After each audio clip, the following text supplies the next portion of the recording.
asalaamaaleykum mbokk yi maa ngi leen di nuyu di jaajëfal képp kuy patriote sympathisant xam naa dañuy ñëw ci vidéo avocat wu Azoura tey wala pool d'avocat bi nga xam ne mooy bu Ousmane Sonko am ci avocat international tey ñooñu yëpp ñu def ko ci disposition Azoura Fall loolu de yaakaar naa mooy li ko Ousmane mënal te président Diomaye rakkam wala koo xam ne mbokkam mu ko jege am lante na ak yoon li Ousmane Sonko defal Azoura la ko defal utal ko avocat mooy ki jote woon ak Aïssatou Diop Fall loolu nag mooy li ma am laa lay jox li réew mi am nag mu yëfi réew mi man ak yow ak ñëpp ñoo ci bokk yam danaa comprendre patriote yu bari li leen naqari muy Macky Sall waaye mbir mu ci nekk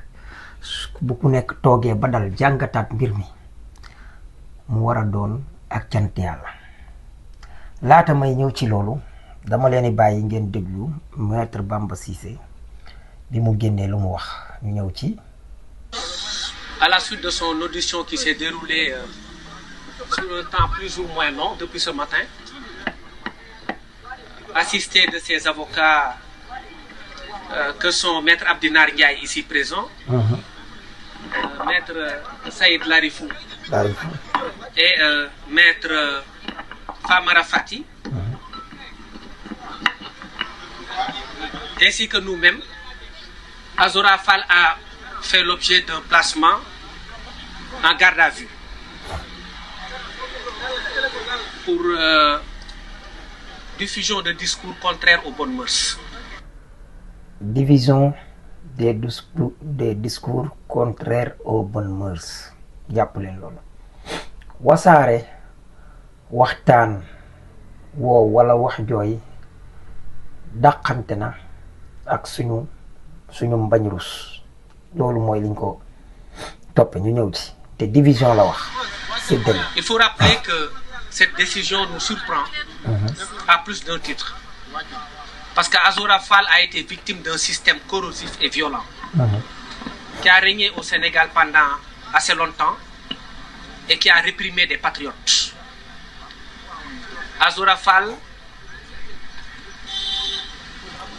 a fait l'objet d'une détention qui a duré 1 an et à peu près 2 mois pour une cause qui a été injustifiée et effacée aujourd'hui par une loi d'amnistie. Dans le cadre de cette loi d'amnistie, il était question de prendre en charge les droits des victimes. loolu mooy lu am solo li mu wax jëf joo xam ne def nañ la ko toroxal la rey fi ay nit ak yooyu ñu pare ñu ne amnistie nañ ko far nañ ko kooku nit ki war a mën a nekk ci ban état waxuñu nag bu léegi bi nga xamee ne ginnaaw bi nga xamee ne ñëwoon nañ di def loi d'interprétation te conseil constitutionnel wax ñu ne jarul interpréter la fi nekkoon mi ngi fi kon loola moo jiitu léegi division des discours yu wuute ak bonnes mœurs kan moo ko def Azoura Fall moo ko def Azoura Fall yaakaar naa daf ko wax te fa mu ko waxee ci seen benn panel yoo xam ne parfois gars yi def ay panelu privé yenn saa yi mu nekk public mais lu mën a am mooy toog na fa lu mu néew ëpp na ñeenti weer ñu ngi koy àpp ci juróom-benn weer jàpp juróom-ñeent ku diviser ab avocat ni maître Bamba Cissé koo xam ne xam na yoon ndax yéenay wax nul n'est censé ignorer la loi maître Moussa Diop xam yoon ba pare en gu mu en patriote yi rawatina ñu ni mel tax mu jël loolu diviser ko kon yaakaar naa foofu laay dalalee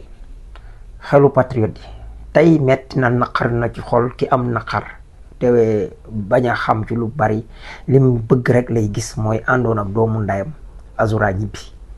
li ngeen man yëpp def ngeen ko taxawu ngeen ko tey bu ay mbokkam xoolee danañ xam ne day patriote yi taxawu nañ ko waaye bu ay mbokkam xoolee danañ xam ne Ousmane Sonko bi mu tokkoon taxawu na ko Ousmane Sonko nag dama yaakaar bi ñuy jaar ànd ak moom di xeex dañoo doon xaar réew mu jaar ci yoon réew mi jaar ci yoon nag criminel baak keneen ak keneen a fi am kenn ku ci nekk lay sa àq da nga ko war a jot Macky Sall saaga nañ ko nee na mënu koo muñ pourtant rey nañ fi ay nit saaga nañ fi ay nit ay xalifa sax saaga nañ leen fi lu nekk Macky Sall defu ci yitte tey dañ koo saaga tax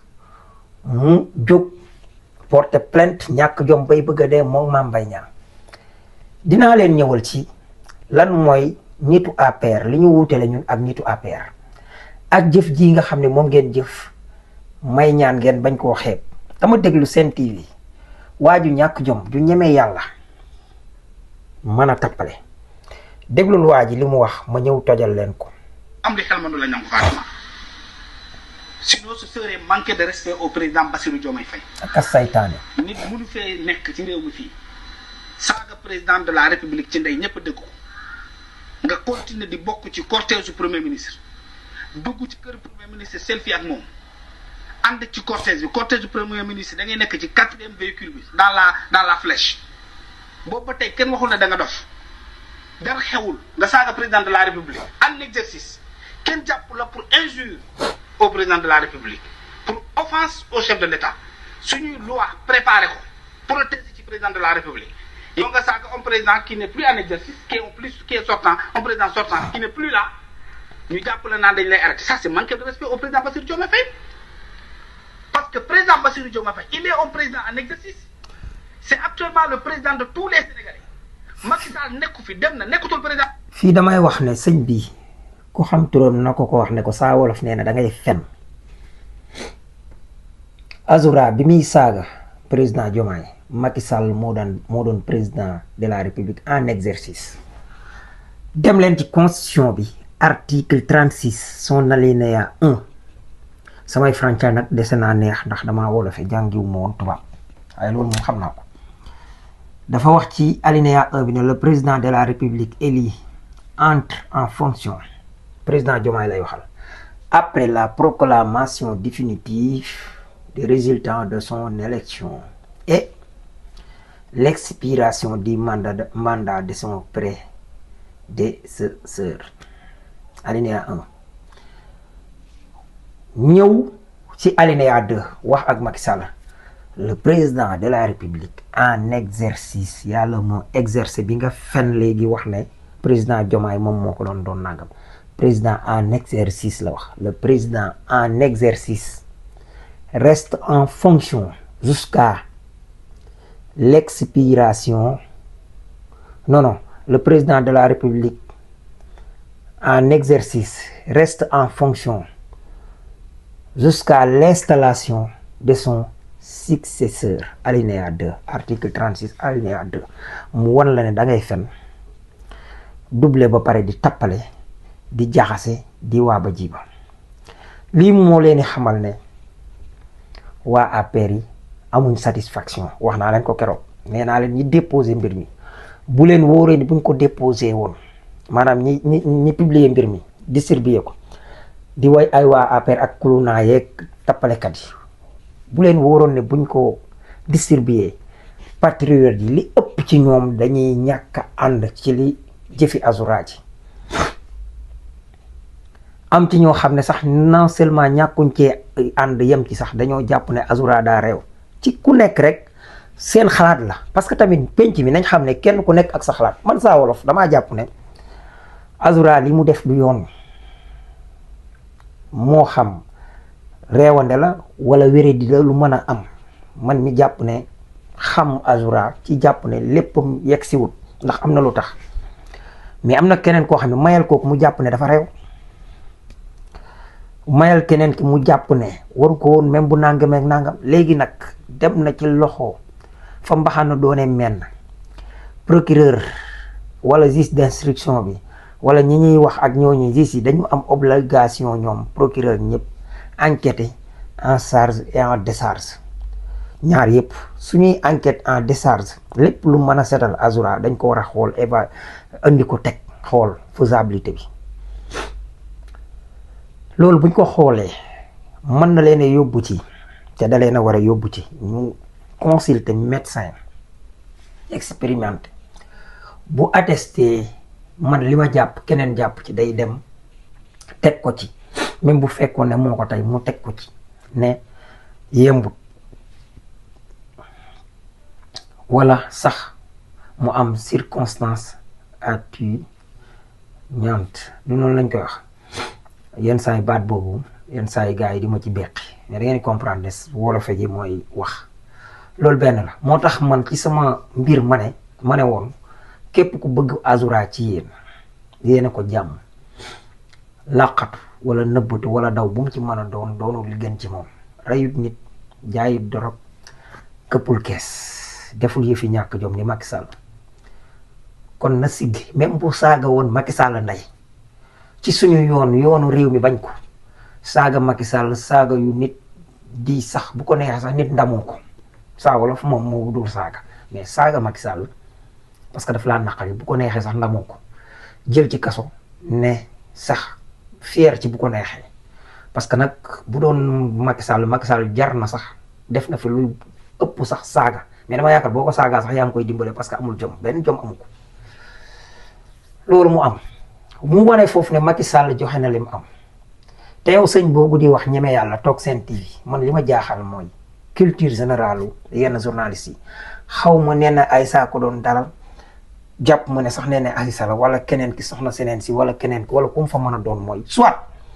kooku di tappalekat wala mu ñàkk am culture générale parce que li ma lay wax nii bu ngeen ubbi woon caution bi xam ne waa ji day fen ngeen bàyyi ko muy wax relancé wu leen ko continué wu leen yéen patriotes yi nag ñu jàpp ne tey waaw dañ ñoo wor wala dañ ñoo nang xaw ma ci lan de mais bu dee jëfi Azoura ji jàpp Azoura mooy wor leen non xamu leen li ngeen di wax fii laa leen koy waxee waxante dëgg li def neexuñu ñun nag mën na laa def lu la naqari waaye tooñu la te naqar wii ñu la teg tey pour réew mi jaar ci yoon ñun dañoo demoon am ñu ci dee kon Azoura tëddoon ci kaso ñëwaat tëddaat ci kaso boo xam ne même bu fekkoon tey ma jël kaawu Kayre fekkee ne dañoo jàpp ne léppam yemb na moom li mu wax bu ci demee bay jël mosuma gis nit ku ci tëdd ay juróom benn weer masta am ardo ñi ngi nii saaka na lan la jël 3 weeri sursis la jël pourtant ardo ñi gënuñu ñoo ko ëpp jom fuuf Kayre du moromam ci jom kon loolu jarul woon di wax parfois bu nit ñi dee wax ak yéen tamit surtout Kayre wala keneen ak keneen lii am na ba pare dee leen déglu nit ñi au moins nit ñi am nañ ci yéen loolu yaakaar ngeen ne Azoura dana taxaw Macky Sall taxaw Saa Wolof di faral Azoura wala Séni wala keneen buñ ko def ki la naan sangul sa taar la bëgg Oustaz Assane Seck wax na leen ko ba may wax ak moom yaa 8 mois laa ne ko Azoura kenn rek la mënoon di déglu Pastef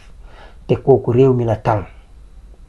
yow mi de xam naa ne jàpp naa ne mën na laa rus waxal ak moom mu wax ak moom kon man néguma ba tey te ku ko comprendre la te lii la ren rek lay wane tey muy réew mi ñëpp ci yam Sénégal doxe fi jaar yoon te man mii di ko wax ak yéen wax naa ko tey sama rakk moo njëkk a doon victime ci projet bi liñ ma waxee dama ne duma ci ñaan la mu def mënu ma woon di génne di ko dénoncer ba pare mu def ko ma ciy ànd pourtant ñoo bokk jenn ndey te bi mu paree man la wax baal ma àq kon ñun dañu jàpp ne ay frère lañ yonent bi dane woon del waxanteeg sa bu sa mbokk tooñeeg bu tooñee ñu laaj ko mu ne bu tooñee wax ko dëgg lii la Ousmane Sonko wàccoon na ak Azoura avocat ya mu yor la jox Azoura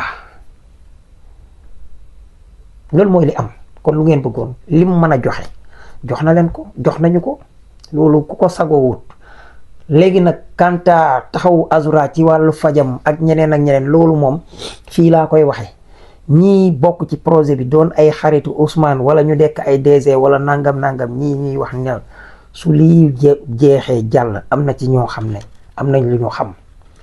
jar na taxawu leen ci formation seen propre moyen sax pour yenn yi parce que loolu ngeen amee mbir mi di wax ne nit ñi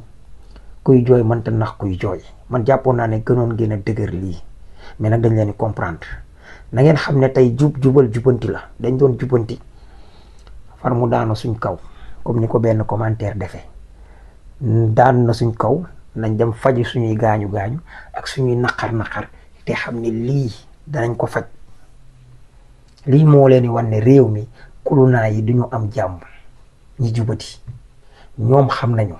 parce que lii lu dal seen kaw la. beneen bi muy maître Moussa Diop mi divisé plainte jóg na contre moom ñu ngi déglu nag yoon procureur parce que moo divisé. woo ngeen fi Momo Gaye bi ñuy woo Simon lan ngeen ko woowee divisé doog a xam ne li tax mu divisé li taxoon mu def ko. léegi nag maître Moussa Diop lu tax moom mu jëlee saaga di saaga Macky Sall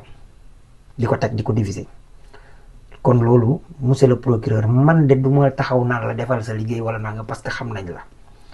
la jëli Ibrahima Ndoye teg ko procureur jëli procureur Ousmane Diagne teg ko ministre de la justice ñooñu buñ naroon tappale wala ci caay-caay duñ jëli ñaar ñooñu nga xam ne wowle gi ñu wowle ci li ñu jàpp ne mooy dëgg traversé ñaari régime